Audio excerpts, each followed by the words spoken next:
The gun control debate continues at the State House as both sides rally on the issue. Good evening. This is CTV News. I'm Rochelle Metzger. And I'm Sonia Shrivastava. Thank you for being with us this evening. Well, a passionate crowd filled Lawyers Mall in Annapolis today to speak out against gun control. This as the governor testifies before a committee on his comprehensive measures that would do a number of things, including tighten licensing requirements for handguns. Both sides of the debate continue to heat up. Our Denise Douglas has the details. There are rallies here in Annapolis every week, but few draw the numbers that you're seeing right there behind me. Hundreds of people packed on Lawyers Mall, rallying in support of gun rights. For this family from Edgewood, owning guns is a tradition, so much so that they've all come out to fight for their rights. My son's 13 years old. My husband's uncles and grandfather taught him how to hunt. He would like to do the same with him. As of October 1st, he would not be allowed to hunt on his own. I've been hunting with my father. My brother won't get to experience that. And that's not fair just because of everybody else. All the criminals want to go out there and start shooting people. You want to sign this again? Randy Marimar says it's about protecting herself. You know what? Criminals aren't nearly as likely to try something if they know that there is a possibility that people have armed themselves. They're among the hundreds rallying here in Annapolis to put a stop to Governor Martin O'Malley's gun control proposals, which would ban assault weapons and create stricter licensing requirements for handguns. The issue of gun control has taken center stage since the massacres in Colorado and Connecticut. This bill will not prevent a single gun from getting in the hands of bad guys. Bad guys don't obey the law. They don't go into a pawn shop and show their ID and their driver's license and say, I want to purchase a gun. They purchase them on the street. Instead of focusing on gun owners, many here believe the solutions lie in educating the public and cutting access to those with mental health problems. We're completely ignoring the fact that almost all of these mass shootings that they keep crying out about, all of those people are mentally disturbed. So it isn't the gun. Why don't we deal with some mental issues? And as the debate continues, so does this family's resolve to continue passing down their long-standing tradition to future generations. This is our heritage that we deserve the right to protect ourselves, protect our freedoms. And the crowd just keeps growing here on Lawyers Mall. Pretty much as far as I can see back there, there are people. And in terms of the legislation that they're against, it is expected to be up before the Senate sometime next week. I'm Denise Douglas in Annapolis, CTV News. Meanwhile, inside the Senate Judiciary Committee, a legislative panel heard testimony on the controversial legislation. The measure is a major priority for Governor Martin O'Malley, which is why he was there in person today. It was standing room only inside the Senate Judiciary Committee today as residents from across Maryland came to have their voices heard. Many more waited for their turn outside the hearing room. The committee heard testimony on Senate Bill 281, legislation that was put in by Maryland Governor Martin O'Malley. O'Malley wants a ban on military-style assault weapons and a limit on the amount of magazine capacities to 10 rounds and require a gun buyer to complete a safety course and pay an application fee of $100. In Maryland, even as we've partnered with more effective law enforcement to drive down homicides to 3-decade lows, we are still losing far too many of our fellow citizens to gun violence.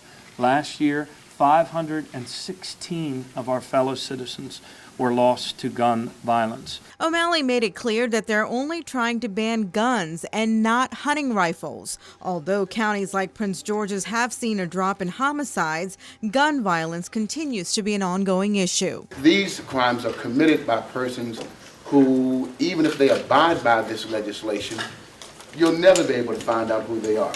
So my question is, how is it that, how does this bill actually get illegal guns off the street? We are always looking for, to quote a famous commissioner, bad guys with guns, and we're not going to stop just because we passed this statute. That if car owners can take a driving test and obtain a license, it's reasonable to ask for safety training and a criminal background check in order to obtain a license for purchase of a handgun. Republican Senator Michael Schmiegel says he heard no real solutions in the governor's bill today. Instead, he feels the most vulnerable members of our society will be infringed. Do you think that myself or anybody else is going to be infringed upon by having to go and take a course. No, it's going to be the lady who works 2 jobs down in the city and gets off the bus after 2 jobs. She's got to walk 4 blocks to her house, past all the blue lights, worry about getting raped or robbed. She isn't going to be able to pay the $400 or $500 to get the registration. That lady's not going to be able to take off an 8-hour course to go ahead and get certified to have a firearm.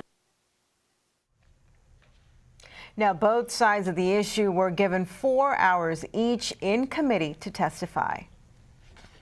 Some big news from the Postal Service today. The agency will stop delivering mail on Saturdays in order to trim costs. The change is expected to begin in August. The service will, however, continue to deliver packages 6 days a week, and post offices operating on Saturdays will remain open. The agency estimates a $2 billion savings as a result of the cutback. With online, so much internet and all that kind of thing, I don't really believe there's a whole lot of use for it on Saturdays. There was a time when we didn't have Saturday mail delivery and we did just fine. I'm not too much on paying bills online yet. I can do it, and I do it with some things, but totally not trusting that whole technology system altogether yet. And then I send a lot of things to my daughter in school, so I use the post office quite a bit. Sometimes I write out my bills. I put them by the mailbox for the mailman to pick it up. If he does not do that on Saturday, I have to wait till Monday. And if it's postmarked on maybe 1 or 2 days later, that would in turn affect me. So I think it would be a good thing, for the Saturday delivery to continue.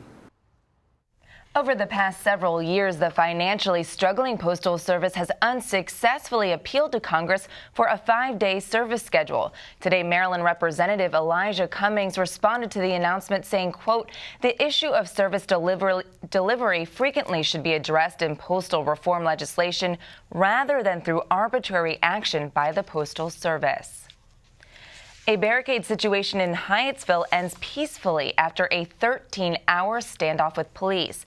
Authorities say an adult male who may have a diagnosed mental condition called 911 around 1 a.m. Believing that the man could be a possible threat to himself or others, officers were sent to his home in the 8500 block of 14th Place.